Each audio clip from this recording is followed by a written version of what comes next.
Es increíble que haya pasado tanto tiempo, ¿no? Porque yo tenía 14 años.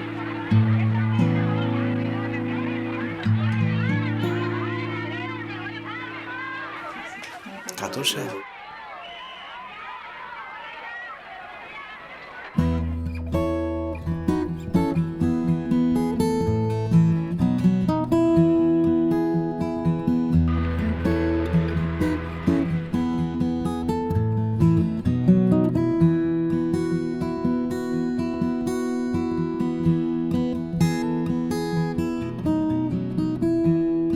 Eso fue importante para mí en dos sentidos.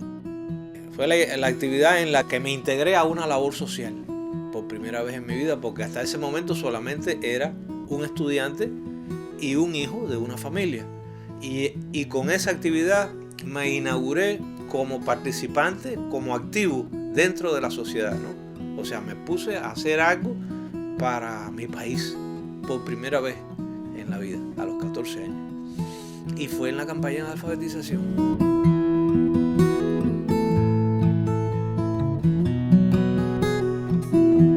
Y también fue importantísimo en el sentido más personal de que fue la primera vez que me separé de mi familia. O sea, que dejé la seguridad del hogar y que me fui lejos a valerme por mis propios criterios, por mis propios pensamientos.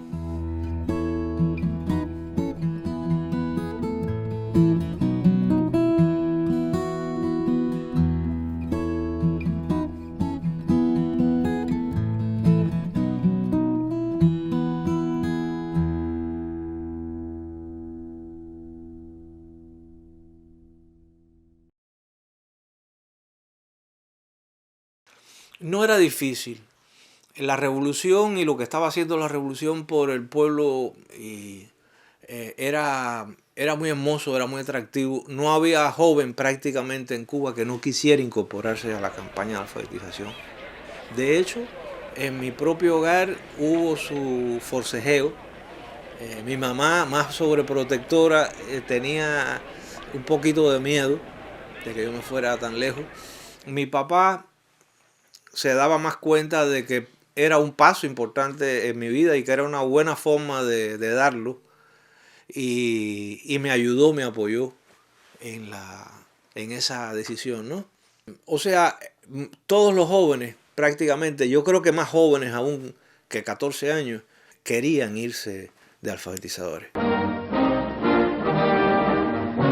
La Comisión Nacional de Alfabetización organiza asambleas para movilizar a todos los municipios de la República en la extraordinaria labor que habrá de realizarse durante 1961, el año de la educación, en el que todos los que saben deben enseñar y en el que todos los que no saben deben aprender. Y la gente se quería ir lejos, bien lejos. Yo no pedí irme para las montañas de Oriente porque me dijeron que había mucha gente que ya había pedido irse para Oriente y que Oriente estaba prácticamente cubierto.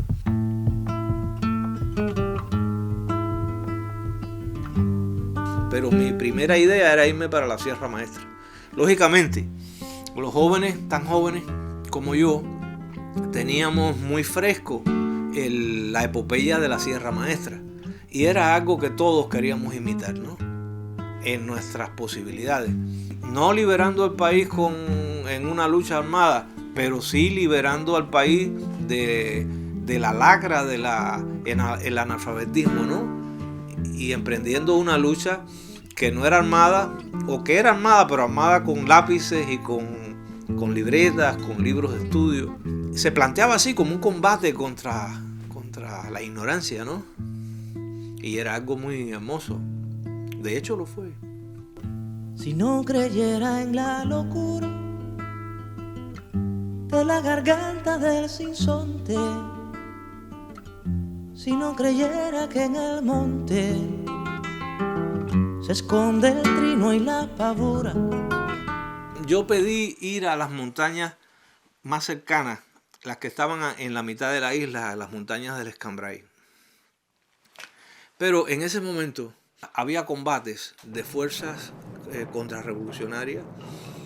De hecho, por aquellos días, muy poco después de nosotros estar en aquella zona, mataron a un alfabetizador que solo tenía 1 o 2 años más que yo. Manuel Ascunce Domenech tenía 16 años. Otra vez la sangre de un joven derramada en el suelo de la patria. Manuel Ascunce Domenech, salvajemente asesinado por la contrarrevolución al servicio del imperialismo, es resumen y símbolo de todos los jóvenes que habían caído antes, de todos los que habrían de caer después.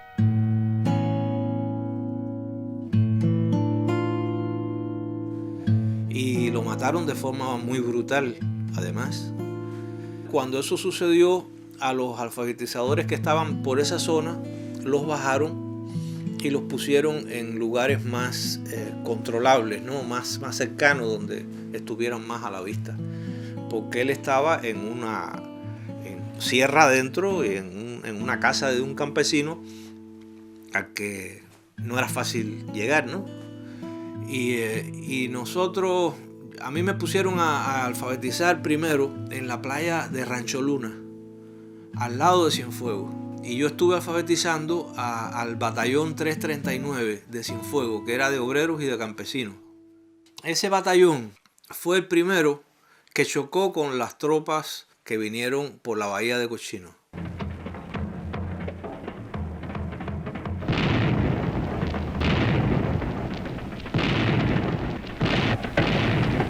...17 de abril de 1961...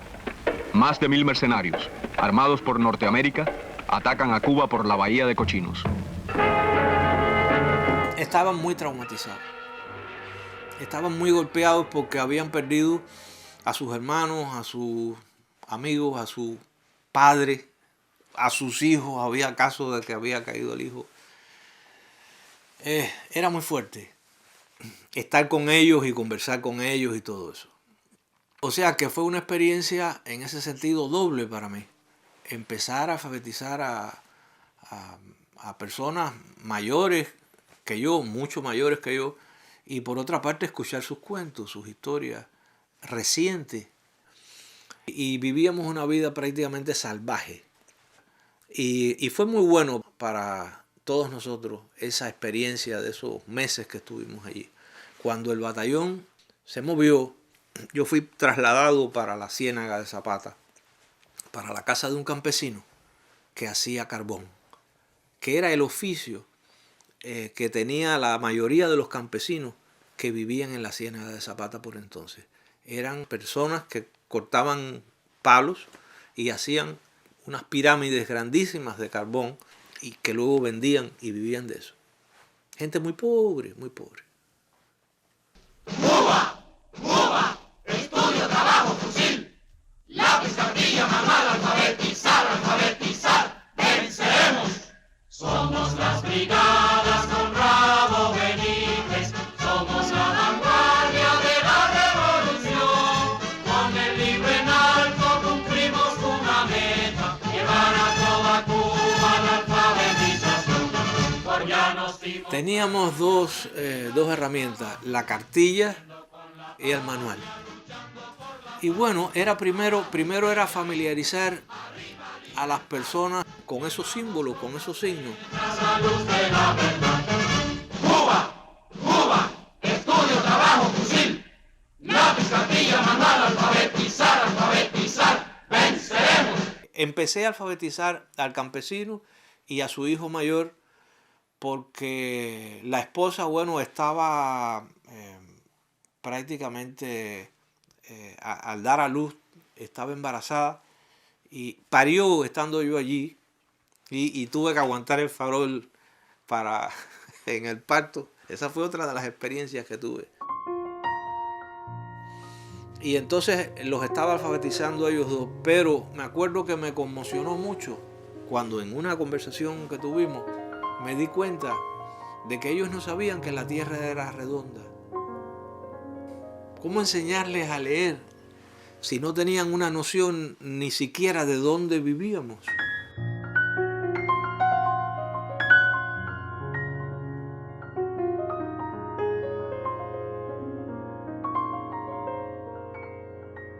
Y poco a poco, en la medida en que le fui enseñando las primeras lecciones, empecé a tener conversaciones con ellos, bueno, con mi corta edad y con mi poca experiencia como maestro, ¿no?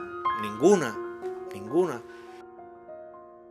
Un poco guiándome por la intuición de empezarles a dar una especie de cultura, de nociones, no de cultura, de nociones generales del mundo, de lo que era, donde vivíamos. Cosa que era muy difícil porque a veces me miraban un poco extraño.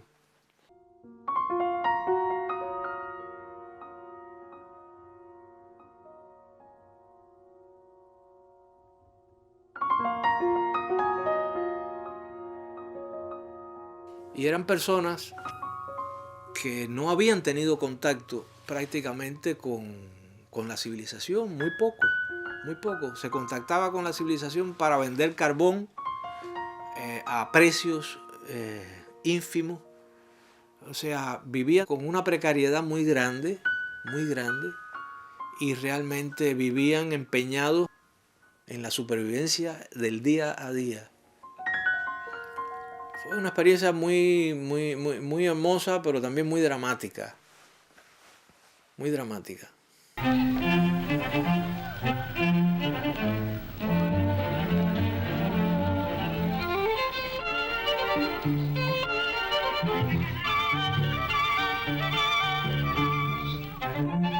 Posiblemente los que más aprendíamos éramos los que estábamos enseñando. O quizás aprendíamos tanto como ellos, o más, porque realmente éramos niños que habíamos nacido en la ciudad. Yo no era de una familia pudiente, yo era más bien de una familia pobre, pero hay una gran diferencia entre un niño pobre de la ciudad y un niño pobre del campo, sobre todo en aquella Cuba, una enorme diferencia.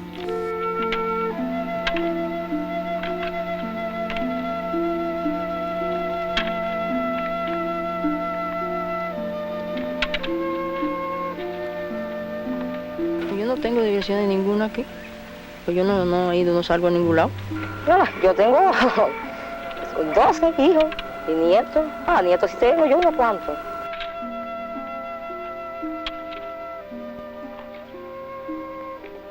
Está la diferencia de la electricidad, de la radio, de todas las nociones que maneja una persona que vive en una ciudad, de las reglas de urbanidad, de convivencia, de vivir entre muchas personas, de la cantidad de intercambio de ideas que suceden en el mundo complejo de la ciudad.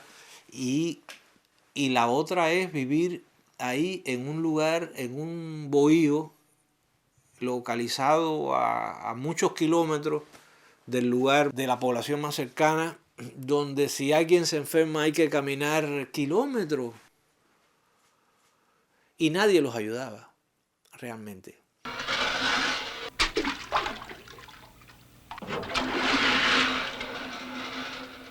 Por eso era especialmente hermoso, ¿no? Darse cuenta de que lo que uno estaba haciendo era una ayuda a la gente, que era muy necesario.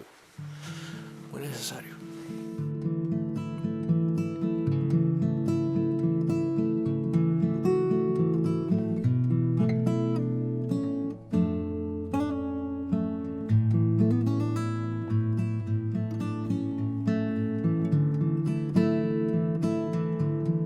O sea, aprendí a valorarlo todo mucho mejor, ¿no?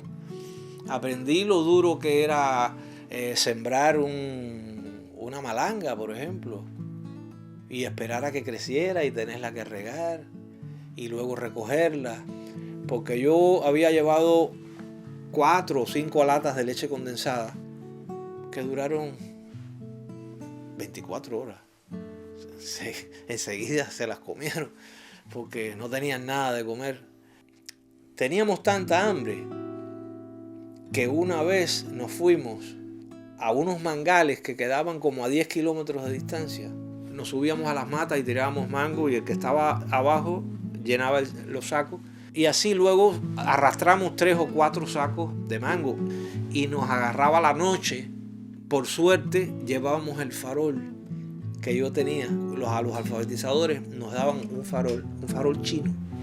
Y así caminábamos y llegábamos allá. Y aquellos sacos de mango, 3, 4 sacos de mango que llevábamos, duraban 2 o 3 días.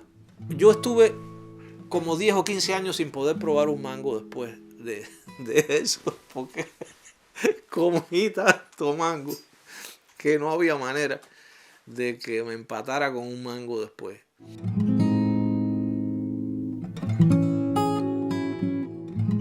Y a veces uno en la ciudad se quejaba por la comida o porque no estaba así. Ahí tuve que comer muchos días arroz mojado en manteca. O sea que cuando regresé a mi casa me di cuenta del tesoro que tenía. Nosotros éramos pobres, pero realmente no éramos pobres. Yo no sabía lo que era la pobreza. Eso es una gran enseñanza. Y eso es una enseñanza que te sirve para toda la vida.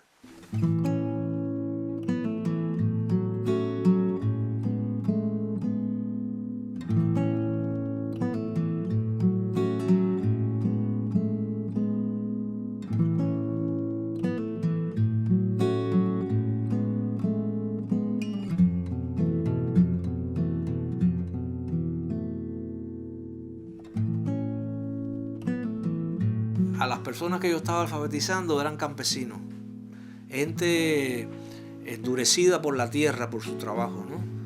Y tenían la piel dura.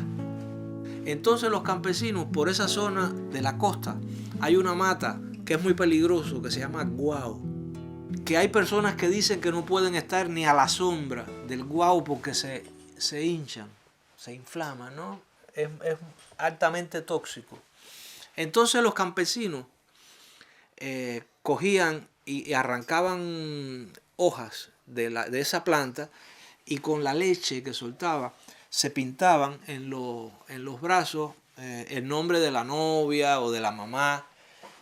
Y eso en la piel dura de ellos se convertía en una costra negra ahí y se quedaba como una marca, parecía como un tatuaje o algo así, ¿no? Pero después se les caía. Y yo, con mi piel de niño de la ciudad, se me ocurrió la idea también de dibujarme. Ese fue el comienzo del fin de la alfabetización para mí.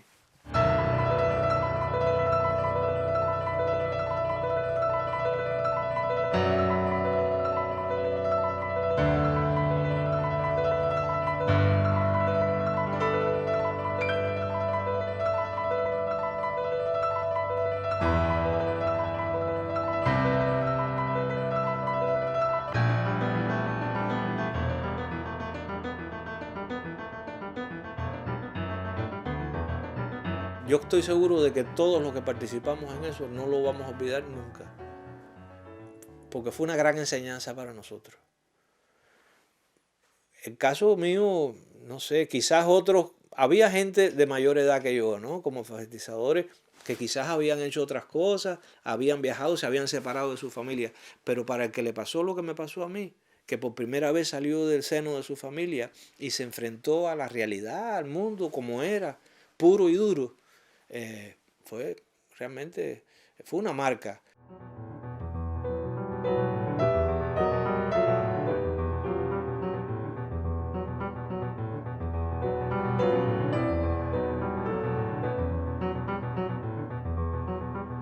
Y me dejó una marca no desagradable.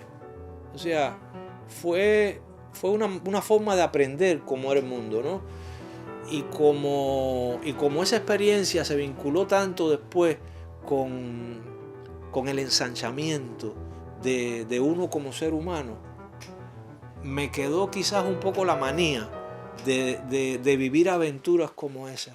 Y quizás esa primera determinó posturas que yo tuve después en mi vida, como por ejemplo, más tarde me me subí a un barco de pesca y estuve 5 meses dando vueltas. Ya era un hombre, pero después me fui a Angola con las tropas cubanas, voluntario además. No me llamaron, me quise ir yo. O sea, yo pienso que esa experiencia primera de la alfabetización me marcó esa parte de lanzarme al mundo a aprender y a ayudar. Esta es la nueva escuela. Esta es la nueva casa. Casa y escuela nueva. Creo que fue una gran importancia porque fue una gran lección también para Cuba y para Latinoamérica. Estos son sus jardines. Y es probable que para el mundo también. Como un país pequeño, de pocos recursos, podía hacer una epopeya en un año.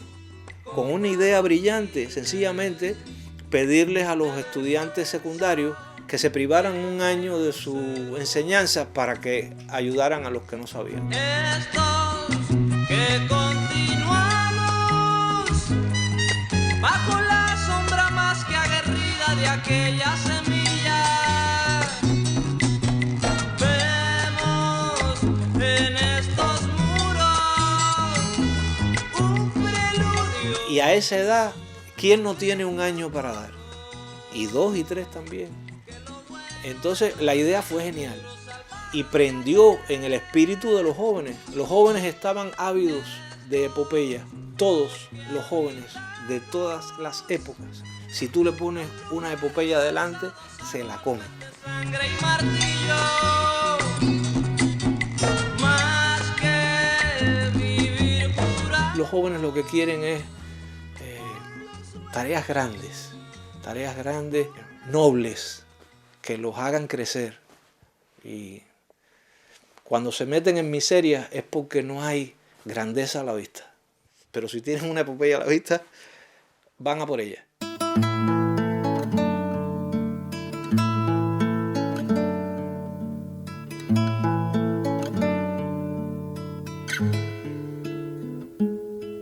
Hay locuras para la esperanza. Hay locuras también del dolor. Y hay locuras de allá donde el cuerdo no alcanza. Locuras de otro color. Hay locuras que son poesía. Hay locuras de un raro lugar. Hay locuras sin nombre, sin fecha, sin cura, que no vale la pena curar.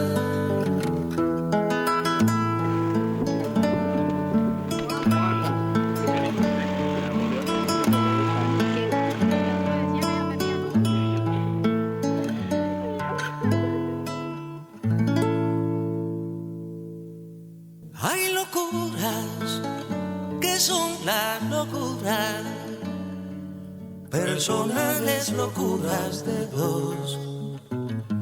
Hay locuras que imprimen dulces quemaduras, locuras de diosa y de Dios. Hay locuras que hicieron el día. Hay locuras que están por venir. Hay locuras tan vivas, tan sanas, tan puras, que una de ellas será mi mujer.